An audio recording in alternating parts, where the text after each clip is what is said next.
എല്ലാവർക്കും സ്വാഗതം. ഈ റിവ്യൂ ഇഷ്ടപ്പെടുവാണെങ്കിൽ ഒന്ന് ലൈക്ക് ചെയ്തും സബ്സ്ക്രൈബ് ചെയ്തും സപ്പോർട്ട് ചെയ്യണേ. അപ്പോൾ ആദർശ അനിയോട് പറയുന്നുണ്ട്, നീ ഇനിയും നന്ദുവിൻ്റെ പുറകെ നടക്കാനാണ് ഉദ്ദേശമെങ്കിൽ എൻ്റെ കയ്യിൽ നിന്ന് മേടിക്കാനും മാറ്റമൊന്നും കാണിയല്ല എന്ന് പറഞ്ഞിട്ട് ആദർശ് അങ്ങ് പോവുകയാണ്. അന്നേരം അത് കേൾക്കുന്ന എനിക്ക് ആകെ വിഷമാവുന്നുണ്ട്. നയനയും അതുപോലെ തന്നെ ഇത്തിരി ദേഷ്യത്തോടെ അങ്ങ് നോക്കിയിട്ട് അങ്ങ് പോകുന്നു. അന്നേരം അനി മനസ്സിലോർക്കുക, ആരൊക്കെ എൻ്റെ മുഖത്ത് തല്ലിയാലും ഞാൻ അവളെ കാണാതിരിക്കുകയില്ല, അവളെ കാണാതിരിക്കാൻ എന്നെ കൊണ്ട് കഴിയത്തുമില്ല എന്ന് അനി മനസ്സിലോർക്കുന്നുണ്ട്. പിന്നെ നന്ദുവിനെയാണ് കാണിക്കുന്നത്. നന്ദു ഫ്രണ്ട്സിനെയൊക്കെ പോയി കാണുവാണ്. അവർ കൺഗ്രാജുലേഷനൊക്കെ പറയും. പോലീസായിട്ടാണല്ലോ, SI ആയിട്ടാണല്ലോ തിരിച്ചു വന്നത്, അതുകൊണ്ട്. എന്നിട്ട് അവർ പറയുന്നുണ്ട്, റോഡിൽ ഹെൽമെറ്റ് ഇല്ലാതെ ഞങ്ങളെ കണ്ടിട്ടുണ്ടെങ്കിൽ നീ പെറ്റി അടിക്കരുത് കേട്ടോ എന്ന് പറയുമ്പം അതൊന്നും ഉണ്ടാകുകയില്ല. എൻ്റെ അച്ഛനാണെങ്കിൽ പോലും തെറ്റ് കണ്ടു കഴിഞ്ഞാൽ ഞാൻ നിയമപരമായി തന്നെ മുന്നോട്ട് പോകുകയുള്ളൂ എന്ന് പറയുമ്പം അവർ പറയുന്നുണ്ട്, എങ്കിൽ നിനക്ക് അനിയെ എപ്പോഴും പിടിച്ച് ജയിലിലിടാനേ സമയം കാണുള്ളൂ. കാരണം നിൻ്റെ പുറകെ നടന്ന് അവൻ ശല്യം ചെയ്യുമ്പോൾ നിനക്ക് വേറെ നിവൃത്തിയൊന്നും കാണില്ലല്ലോ എന്ന് പറയും. അന്നേരം നന്ദി ചോദിക്കുന്നുണ്ട്, നിങ്ങൾക്ക് ഈ കാര്യങ്ങളെല്ലാം അവനെ ഒന്ന് പറഞ്ഞ് മനസ്സിലാക്കി കൂടെ എന്ന് ചോദിക്കുക.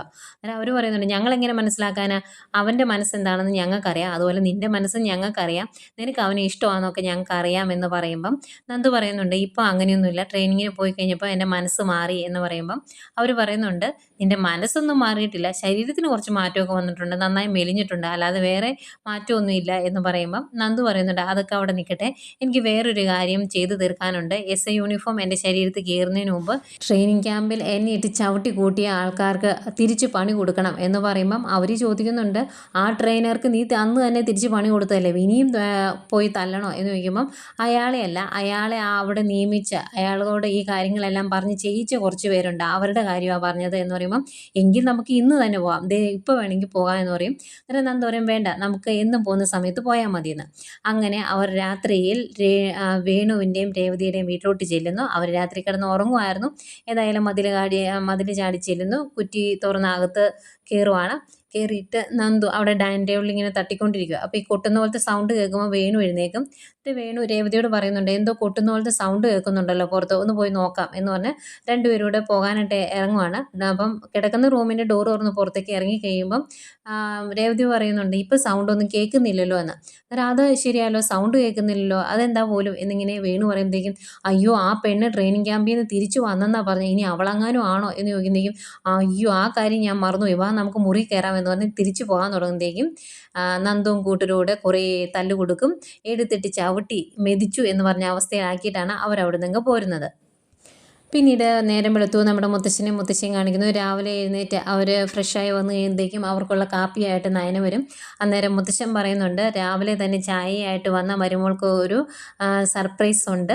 നന്ദുവിന് ഇവിടുത്തെ സ്റ്റേഷനിൽ തന്നെ SI ആയിട്ട് ചാർജ് എടുക്കാം. അതിനെക്കുറിച്ചുള്ള വിവരങ്ങൾ ഇന്നലെ രാത്രി തന്നെ എന്നെ വിളിച്ച് പറഞ്ഞായിരുന്നു ആൾക്കാരെന്ന് പറയുന്നു. അന്നേരം നയനയ്ക്ക് ഭയങ്കര സന്തോഷം. അന്നേരം അവൾ ഇവിടെ അടുത്ത് എവിടെയെങ്കിലും വേണമെന്ന് ആഗ്രഹം ഉണ്ടായിരുന്നു, പക്ഷേ അതിൻ്റെ പേരിൽ ഞാൻ മുത്തശ്ശനെ ശല്യം ചെയ്യാനൊന്നും വന്നില്ല കേട്ടോ എന്നിങ്ങനെ പറയുമ്പം, മോൾ എന്നെ ശല്യം ചെയ്തില്ലെങ്കിലും മോളുടെ മനസ്സ് എനിക്കറിയായിരുന്നു, ഇയാളാണ് എന്നോട് പറഞ്ഞത് മോൾക്ക് അങ്ങനെ ഒരു ആഗ്രഹമുണ്ട് എന്ന്, അതുകൊണ്ട് ഞാനങ്ങ് ചെയ്തു എന്നേ ഉള്ളൂ, ആർക്ക് വേണ്ടിയും ഞാൻ ശുപാർശകളൊന്നും ചെയ്യുന്നതല്ല, പിന്നെ മോളുടെ ആഗ്രഹം ആയതുകൊണ്ടാണ് ഞാൻ ഇങ്ങനെയൊക്കെ ചെയ്തത് എന്ന് പറയും. അന്നേരം നയന പറയുന്നുണ്ട്, അവളുടെ സ്വഭാവം വെച്ച് ഇവിടെ ആണെങ്കിലും പ്രശ്നമായിരിക്കും, എന്തെങ്കിലും തെറ്റ് കണ്ടു കഴിഞ്ഞാൽ അന്നേരം കയറി പ്രതികരിക്കും, അതാണ് ഏറ്റവും വലിയ പ്രശ്നം എന്ന് പറയും.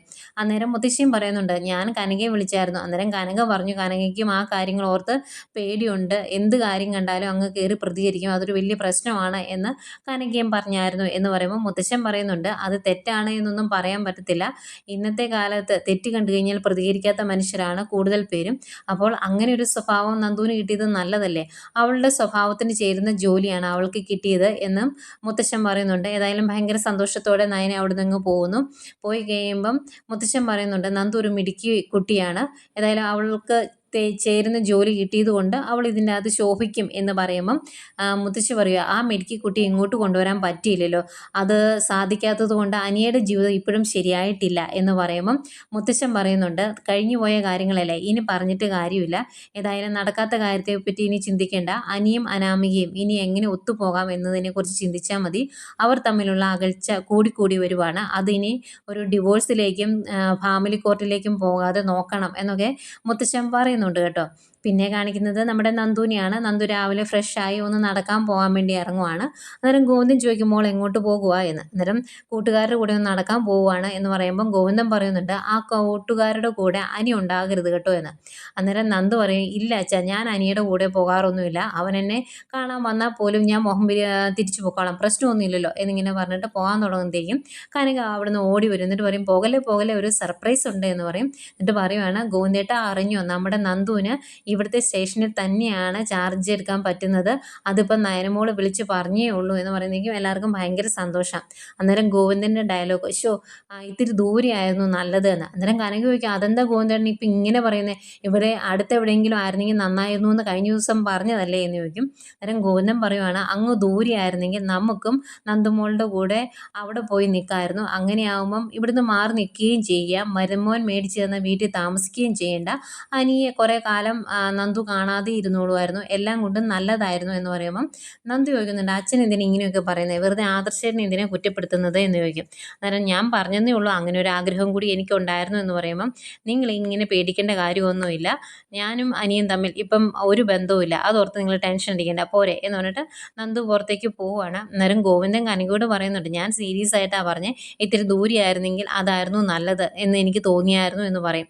അന്നേരം കനക പറയുന്നുണ്ട് അല്ലെങ്കിലും നന്ദു മോളെ ഇനി ആ വീട്ടിലേക്ക് പറഞ്ഞു വിടാനൊന്നും ഞാൻ ഉദ്ദേശിച്ചിട്ടില്ല, അത്രയ്ക്ക് എൻ്റെ മനസ്സങ്ങ് മരിച്ചുപോയി എന്ന് പറയുവാണ് കനക. പിന്നെ കാണിക്കുന്നത് നമ്മുടെ നയനയാണ്. നയന ദേവയാനിയുടെ അടുത്ത് ചെന്നിട്ട് ഈ വിവരങ്ങളൊക്കെ പറയുമ്പം ദേവയാനിക്ക് ഭയങ്കര സന്തോഷം.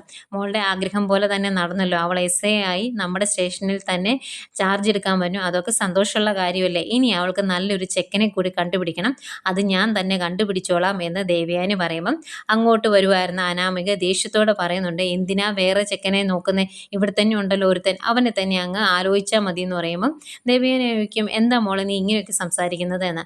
അന്നേരം എന്താണെന്നോ ഇവളോട് ചോദിച്ചു നോക്കുക, ഇവൾക്ക് എല്ലാം അറിയാം എന്ന് പറയുമ്പം നീ എന്തിൻ്റെ കാര്യമാണ് പറയുന്നത്, എനിക്ക് മനസ്സിലായില്ല എന്ന് നയന പറയും. അന്നേരം നീ അറിഞ്ഞ കാര്യമായിരിക്കും, എങ്കിലും ഒരിക്കൽ കൂടി പറഞ്ഞേക്കാം, അവൾ ഇന്നലെയും എൻ്റെ വീട്ടിൽ കയറി എൻ്റെ അച്ഛനെയും അമ്മയും തല്ലി, അവനെ കിട്ടാത്തതിനുള്ള ദേഷ്യമാണ് അവൾ ഈ തീർക്കുന്നത്, അത് ഇനി വെച്ച് ഉറപ്പിക്കാൻ പറ്റത്തില്ല എന്നൊക്കെ പറഞ്ഞാൽ അനാമിക ഇങ്ങനെ ദേഷ്യപ്പെടുക. അന്നേരം ദേവയാനി നന്ദുവും കൂട്ടുകാരുമാണ് കയറി തല്ലിയത്, അങ്ങനെ ആരാ പറഞ്ഞത്, അവരായിരിക്കുകയില്ല, നിങ്ങൾ മോളുടെ അച്ഛനും അമ്മയും കണ്ടോ അവരെ എന്ന് ചോദിക്കും.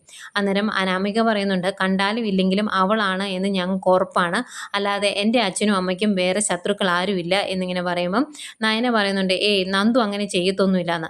അന്നേരം അനാമിക ദേഷ്യത്തോടെ പറയുന്നുണ്ട് എൻ്റെ വായിലിരിക്കുന്നൊന്നും കേൾക്കരുത് നീ, അവൾ തന്നെയാണ് ഇത് ചെയ്തത്, ഏതായാലും ഇത് വെറുതെ വിടാൻ ഞാൻ ഉദ്ദേശിച്ചിട്ടില്ല എന്ന് പറയുമ്പം ദേവേനി പറയുന്നുണ്ട് വെറുതെ വിടരുത്, നിങ്ങൾക്ക് അങ്ങനെ ഒരു സംശയം ഉണ്ടെങ്കിൽ നിങ്ങൾ അടുത്തുള്ള പോലീസ് സ്റ്റേഷനിൽ കൊണ്ട് കേസ് കൊടുക്കണം, അവരന്വേഷിച്ച് കഴിയുമ്പോൾ നമുക്കറിയാമല്ലോ നന്ദുവും കൂട്ടരുമാണോ ഇത് ചെയ്തതെന്ന്, പിന്നെ അതിനൊരു അവസാനം കാണാമല്ലോ എന്ന് പറയുമ്പം ആലോചിക്കട്ടെ എന്ന് പറഞ്ഞാൽ അനാമിക അവിടെ നിന്ന് പോയി കഴിയുമ്പം നയനയോട് ദേവേനി ചോദിക്കുന്നുണ്ട് മോളെ ഇത് ശരിക്കും നന്ദുവും കൂട്ടുകാരുമാണോ ചെയ്തത് എന്ന്.